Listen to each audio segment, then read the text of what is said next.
मेरे अजीज भाइयों, जब आप लकड़ी की लाठी को कुल्हाड़ी के नीचे रखते हैं तो सबसे पहले आप ये कोशिश करते हैं कि उसके सिरों को तराशें। बगैर तराशे हर चीज बेकार होती है। हम यहूदी भी बहुत अरसे से बगैर तराशे ही चल रहे हैं। ये भी कह सकते हैं कि देर से अक्ल आई है।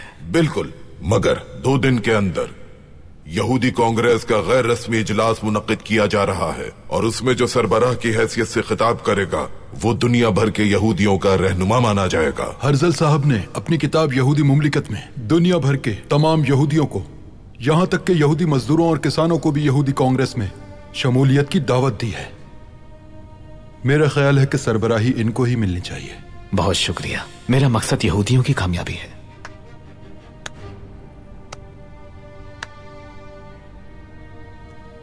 मेरा ख्याल यह है कि इस बहस को यहीं खत्म करें और इंतखाबी कार्रवाई का आगाज किया जाए, वरना मजीद ताखीर का अंदेशा है। तो फिर यहाँ पर सबसे उम्र रसीदा शख्स होने के नाते मिस्टर हर्जल को सरबराही के लिए अपने उम्मीदवार की हैसियत से नामजद करता हूँ। क्या कोई और उम्मीदवार पेश करना चाहता है?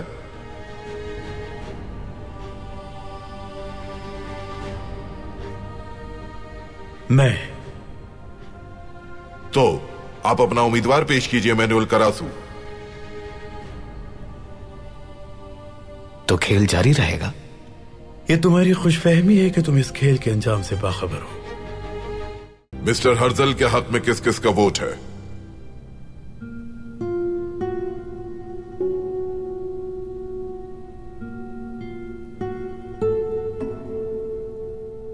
मिस्टर हर्जल के हक में 4 वोट आए हैं, तो क्या बाकी सब लोग इमैनुअल करासू के हक में हैं?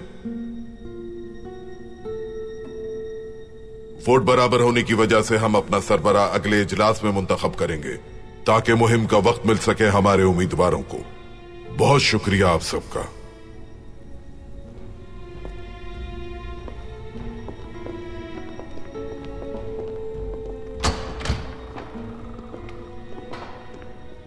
तो तुमने सनद हासिल कर ली है? तुम्हारे जाने के बाद मुश्किल तो हुई थी मुझे।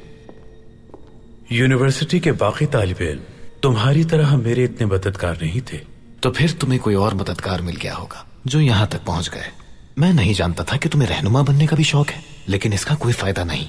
मैंने इसके लिए बहुत मेहनत की है। तुम जीत नहीं सकते। यहां आने से पहले तुम समझ रहे थे कि तमाम वोट तुम्हारे हक में हैं, लेकिन देखो, कभी भी जीत की इतनी ज्यादा खुशफहमी मत पालना।